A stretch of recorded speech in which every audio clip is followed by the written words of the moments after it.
President Cyril Ramaphosa this week met with the U.S. Chamber of Commerce and other dignitaries at the U.S.-South Africa Trade and Investment Dialogue in New York. Mr. President underscored the importance of strengthening ties with Washington, noting that over 600 U.S. companies already operate successfully in South Africa. President Ramaphosa raised concerns, however, about new reciprocal tariffs disrupting supply chains and asked for the renewal of the African Growth and Opportunity Act, which is expiring this year, warning that its expiration would threaten key industries on the continent. He also pledged to ensure greater South African business presence in the U.S. in the first amending statement with the White House. Let's take a listen.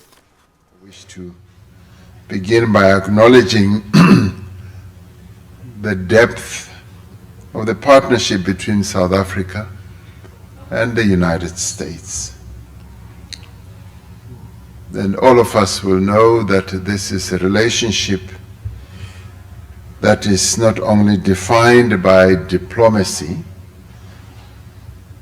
but also is defined by the practical ties that have existed between our two countries, ties of trade, investment, and ties of shared innovation.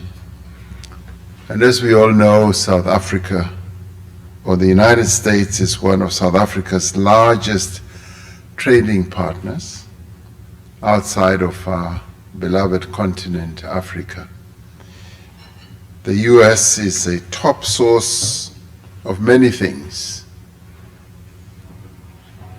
foreign direct investment, supporting hundreds of thousands of direct and indirect jobs in our economy. As we have heard and as we all know, more than 600 US companies are already invested and are operating, and may I add that profitably and successfully in South Africa. Wonderful things are happening to those companies that operate in South Africa.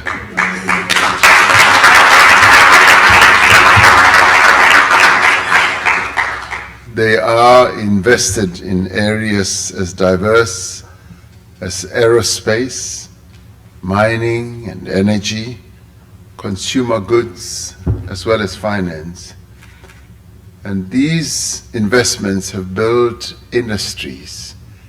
They've created jobs and anchored long-term partnerships that have benefited both our peoples. South Africa is equally proud that some of our own companies have established a footprint or their own footprints in the US, from chemicals and financial services, as we heard earlier, to mining, to hospitality, and to food products. And these firms are essentially ambassadors of our entrepreneurship and our entrepreneurial spirit. They are also ambassadors of our innovation and our global competitiveness as a country. We have in our midst a number of leading South African companies and business leaders. Kendra, you call them titans. And yes, there are titans as I look around this table, this room tonight. They are here and they are eager to engage with their US counterparts to explore new areas of collaboration, of joint ventures and investment. In fact, they are hungry for that type of engagement. And we see this engagement today not only as an opportunity to deepen commercial ties, but also as a platform to address what I would call the broader strategic imperatives that bind our two countries and two economies together.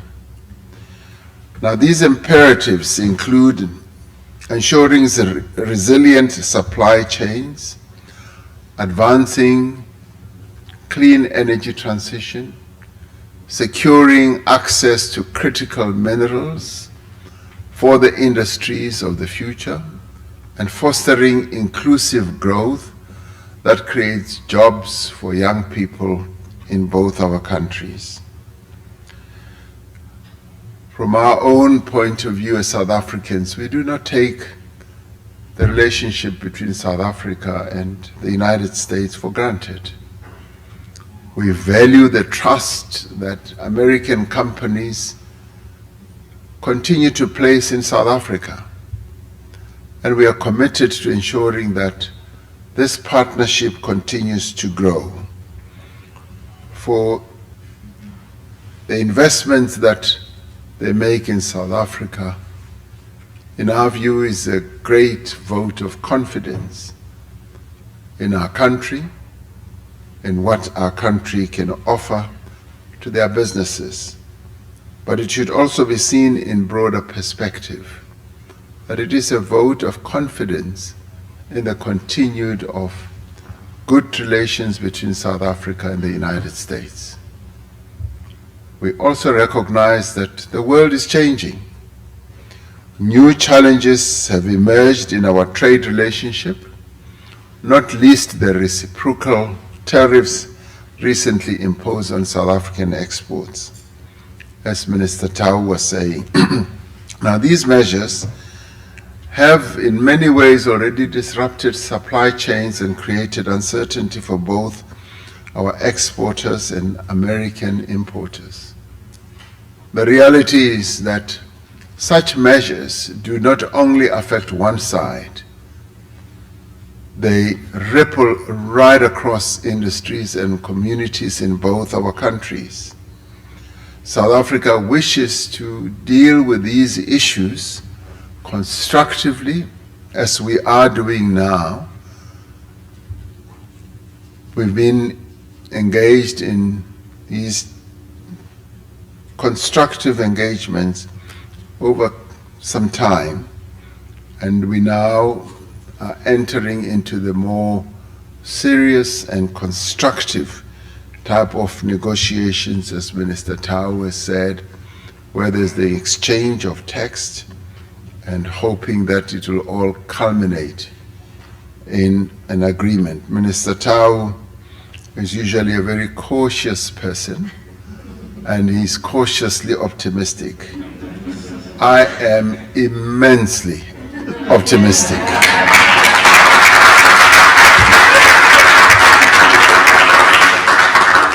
Now, we understand the concerns that have been raised by the United States and are willing to engage to find solutions that are mutually beneficial.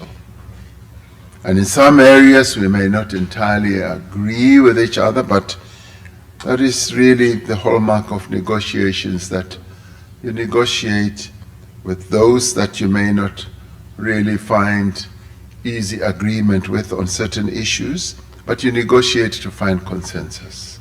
And we are hopeful that that consensus will emerge. Our goal is simple: to sustain and expand trade flows, to keep our companies competitive, and to ensure that consumers and workers in both our countries benefit from our partnership and our relationship. At the same time, we face the urgent matter of the extension of the, or possible extension of the African Growth and Opportunity Act, which expires later this month. AGOA has been the foundation of US-Africa trade for nearly a quarter of a century. In South Africa, it has supported jobs from the auto sector to farms to high-tech manufacturing hubs. And in some ways, that is why Premier Alan Winde is here, because the exports from farms that we bring to the United States mostly go through his province. So he's here like a chicken hen, trying to guard the eggs, and he usually does that extremely well.